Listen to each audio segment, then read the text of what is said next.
প্রত্যেকটা মানুষের জীবনেই কিন্তু ছোট ছোট আশা আকাঙ্ক্ষা থাকে, ভবিষ্যৎ জীবন নিয়ে অনেক ছোট ছোট ইচ্ছে থাকে।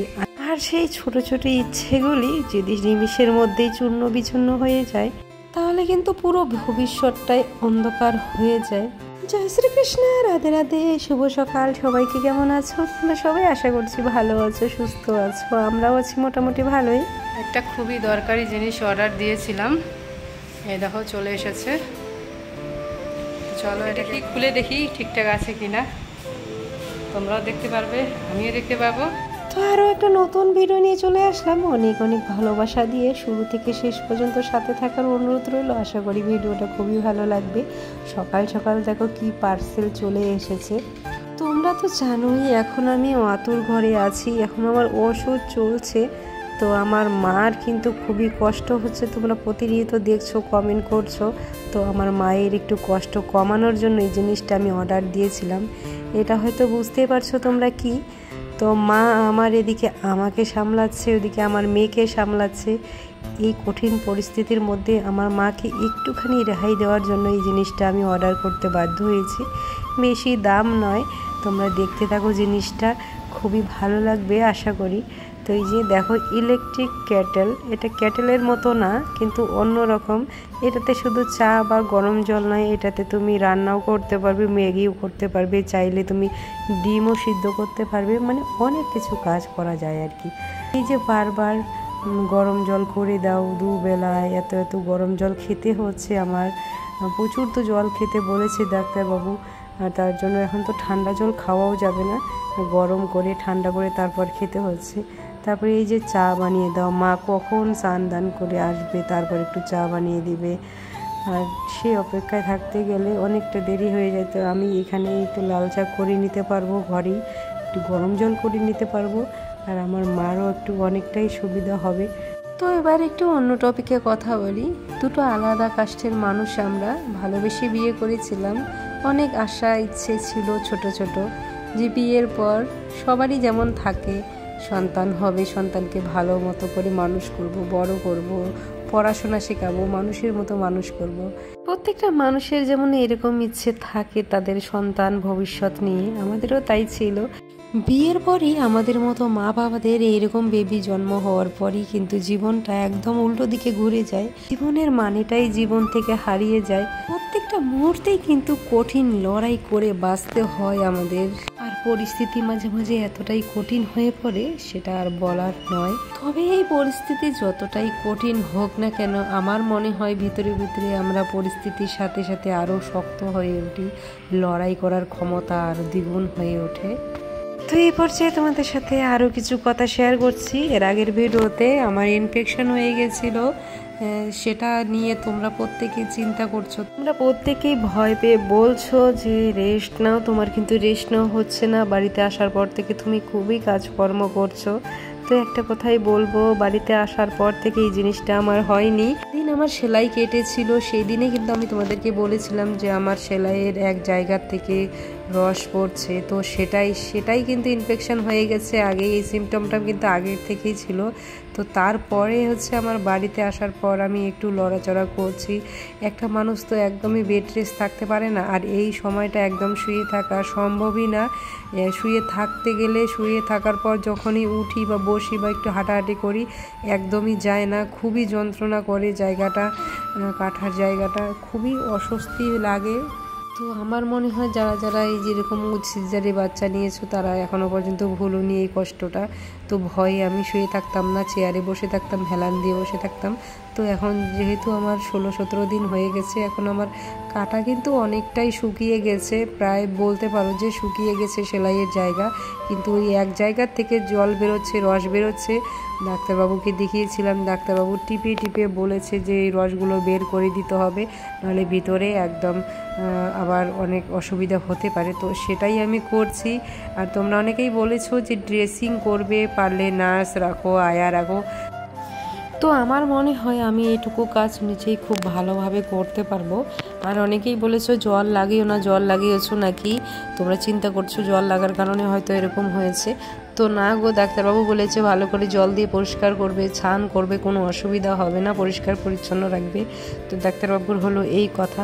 তো তো আমি এখনও পর্যন্ত সেরকম করে স্নান করিনি, তবে জায়গাটা ভালো করে ধুয়ে ড্রেসিং করে তারপরে মলম লাগাচ্ছি। আশা করি বেশি দিন লাগবে না শুকোতে। আর তো অনেকগুলো ওষুধ দিয়েছে, সেই ওষুধ মলম সব কিছু ঠিকমতো খাচ্ছি, লাগাচ্ছি, তো তোমরা চিন্তা কিছু করো না। আর তোমরা প্রত্যেকেই বলছো তোমার কাজ করা বেশি হচ্ছে, তো কোথায় আমি কি কাজ করছি বলো তো? ভিডিওতে দেখে কি এরকম মনে হচ্ছে যে আমি ভারী কাজ করছি? এই যে কাপড়গুলো, শুধু তো সোনা আমার কাপড় নয়, সোনা বাবারও প্রচুর কাপড়, এই যে যেগুলো আমি মেলে দিচ্ছি সব আমার ছেলের কাপড়, এগুলো সব হালকা পাতলা কাপড়গুলো, এগুলো সব মা ধুয়ে রেখেছে। ওইদিকে আমার মেয়েটাকে খাওয়াচ্ছে, ব্রাশ করাচ্ছে, ওষুধ খাওয়াচ্ছে। আমার মেয়েটাকেও তো প্রচুর সময় দিতে লাগে বলো। তো দেখো এখানে মেয়েটাকে খাওয়ানো কিন্তু হয়ে গেছে, সোনামাকে খাওয়ানো হয়ে গেছে, এখন একটু বসিয়ে রাখছে। তো এসব করতেও তো একটা মানুষের দরকার। এখন যদি কাপড়গুলো আমি রেখে দিই আমার মার জন্য, আমার সেই সময়টাও তো আমার মা পাবে না। তো আমার মা একটু খাওয়ারও সময় পাচ্ছে না, এদিক ওদিক সামলাতে গিয়ে আমার মারও অবস্থা খুবই খারাপ হয়ে যাচ্ছে। তো মেয়ে হয়ে আমি বা কীরকম করে শুয়ে থাকি তোমরাই বলো। আর যেহেতু এই কাপড় মেলাটা তোলাটা অতটাও ভারী কাজ না, তোমরা হয়তো এতটাও চিন্তা করছো, অতিরিক্ত চিন্তা করছো আমাকে নিয়ে। তো আমার মার অবস্থাটা দেখলে তোমরা হয়তো বুঝতেই পারছো কি অবস্থা মার। আমার মেয়েটাকে ঠিকমতো নিতেও পারে না কোলে, কোমরে সে শক্তিটা নেই। গিয়েছিল একটু টিভির ওখানে বসে বসে একটু টিভি দেখছিল। তো আর দেখো আকাশ বাতাসের অবস্থা তো খুবই খারাপ, সব সময় শুধু বৃষ্টি হচ্ছে আর বৃষ্টি হচ্ছে। শোনো আমাকে আবার এদিকে বিকেলে সন্ধ্যার আগে আগে একটু খাইয়ে দাইয়ে শুয়ে দিয়েছে। এই তো মেয়েটাকে টাইম টু টাইম খাওয়াতেই হচ্ছে, এদিকে আমাকে এটা ওটা দিতে হচ্ছে। তো আমি যদি একটুখানি আমার ছেলের কাপড়গুলো মেলে দিই তাতে ক্ষতিটা কি বলো? এটা তো আর এমন কিছু ভারী কাজ নয়। আর এই পরিস্থিতির মধ্যে যে থাকে সেই বুঝে, পরিস্থিতি অনুযায়ী মানুষকে চলতে হয়। দূর থেকে দেখে এতটা চিন্তা করো না তোমরা। আমার পরিস্থিতি যতই কঠিন হোক না কেন, আমার মনে হয় ভগবান আমাকে সেই পরিস্থিতি থেকে মানে উদ্ধার করবে, কোনোদিনও ঠেকাবে না। আর আমিও কিন্তু লড়াই করতে একদমই ভয় পাই না, যেহেতু বিয়ের পর থেকেই আমার লড়াইটা চলছে, একদম কঠিন লড়াই।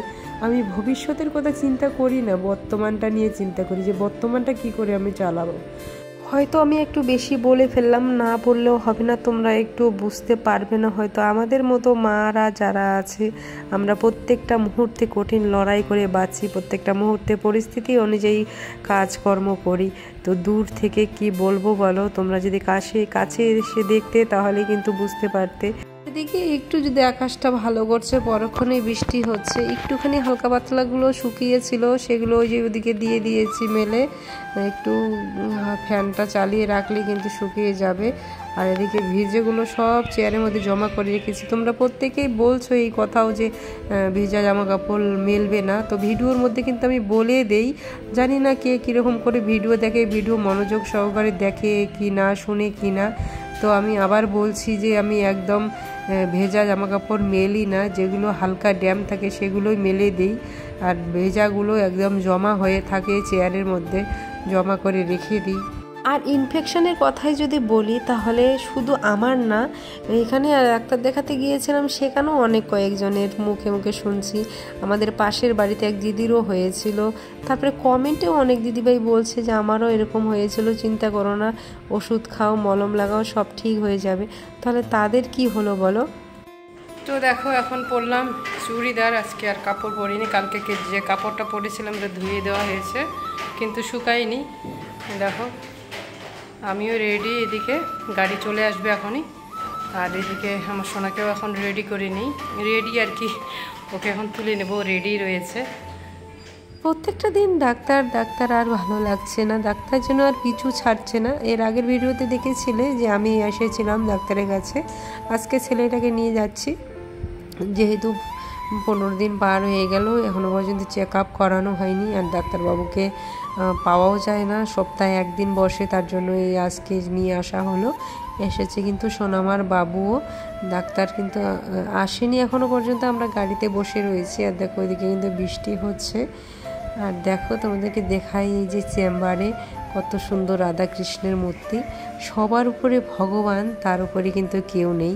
ভগবান চাইলে সব কিছুই হতে পারে, ভগবান না চাইলে কোনো কিছুই নয়। ভগবান যখন সমস্যা দিবে আশা করি সমস্যার সমাধানও দেবে। এখানে ওয়েট করছি ডাক্তারবাবুর জন্য। আর দেখো কত সুন্দর একটা অ্যাকোরিয়াম, এখানে একটা মাছ ডাক্তারের দোকানে। তো দেখো বাড়ি চলে এসেছি। ডাক্তারের ওখানে ডাক্তার দেখিয়ে ডাক্তার দেখলো, বাবু সব কিছু চেক আপ করলো, একদম বললো যে সব কিছু ঠিকই আছে। যদি সর্দি লাগে তার জন্য নাকের ড্রপ তো আছেই, এখনও পর্যন্ত ঠিকই আছে, সর্দি লাগেনি, ঠান্ডা লাগেনি, তবু ওই নিঃশ্বাসটা মাঝে মাঝে শব্দ করে, তো তার জন্যই নাকের ড্রপ সেটা আগেই দিয়েছে, সেটাই দেই যখনই দেখি যে নিঃশ্বাসটা একটু শব্দ করছে। আর হচ্ছে পেটের ব্যথার ওষুধ দিল, যদি পেটে ব্যথা করে, খুব কান্নাকাটি করে, পেটের ব্যথার ওষুধ। আর আমারও খাওয়ার দাওয়ার এদিকে মা দিয়ে দিল রুটি, দুপুরের সবজি আর হচ্ছে দুধ। আর এদিকে দুধটা কিন্তু আমি নিয়ে নিলাম ঠান্ডা দুধ, এখানে একটু গরম করে নিচ্ছি কেটেলটার মধ্যে। মা শুধু রুটি বানিয়ে দিল। আর ওদিকে সোনামা কিন্তু শুয়ে রয়েছে, তাই বললাম যে তোমার বেশি দেরি করতে হবে না, সোনামার কাছে যাও, আমাকে শুধু দুটো রুটি বানিয়ে দিয়েছে তাড়াতাড়ি। আর এদিকে দেখো সবজি রয়েছে, দুপুরের সবজি, সমস্ত রকম সবজি দিয়ে আর সয়াবিন দিয়ে একটু নিরামিষ মতো বানিয়েছিল সেটাই। আর প্রচণ্ড মাথা ব্যথা করছিল জানো, মা চলে এসেছে দেখো, আর মা আমাকে এখানে মাথায় তেল দিয়ে দিচ্ছে। মার মুখটাও অনেকটাই শুকিয়ে গেছে, এত পরিস্থিতিটা কঠিন হয়ে গেছে, মারও খুব কষ্ট হচ্ছে। তো মা এখানে আমাকে কপালের মধ্যে ভিক্স লাগিয়ে দিচ্ছে আর মাথায় একটু তেল বসিয়ে দিয়েছে। ভিডিওতে কিন্তু এক দিদিভাই আমাকে বলেছে, তোমার কথা শুনে কিন্তু আমার চোখের জল বেরিয়ে গেল, আমার মা বাবা কেউ নেই। তো সে দিদিভাইয়ের কথাটা শুনে কিন্তু আমারও খুব কষ্ট লাগলো, কারণ মা বাবা ছাড়া সন্তান কিন্তু খুবই অসহায়। প্রত্যেকটা মা বাবাকে আমি চাই যে সবাই চির অমর হয়ে থাকুক, আমাদের জন্য কোনো কষ্ট না হয়। এই কমিউনিটি পোস্টে তোমাদেরকে বলেছিলাম যে আমার সিমটা নষ্ট হয়ে গিয়েছিল, আর ওদিকে ডাক্তার দেখিয়ে কিন্তু সিমটা আমি ঠিক করে এনেছি, এখনও পর্যন্ত কানেকশান দেয়নি, তো দেবে 4 ঘন্টা পর। তো চলো আজকে ভিডিওটা এখানে শেষ করছি, দেখা হচ্ছে পরের কোনো ভিডিওতে। ততক্ষণে তোমরা সবাই ভালো থেকো, সুস্থ থেকো, সাবধানে থেকো। হরে কৃষ্ণ, হরি বল।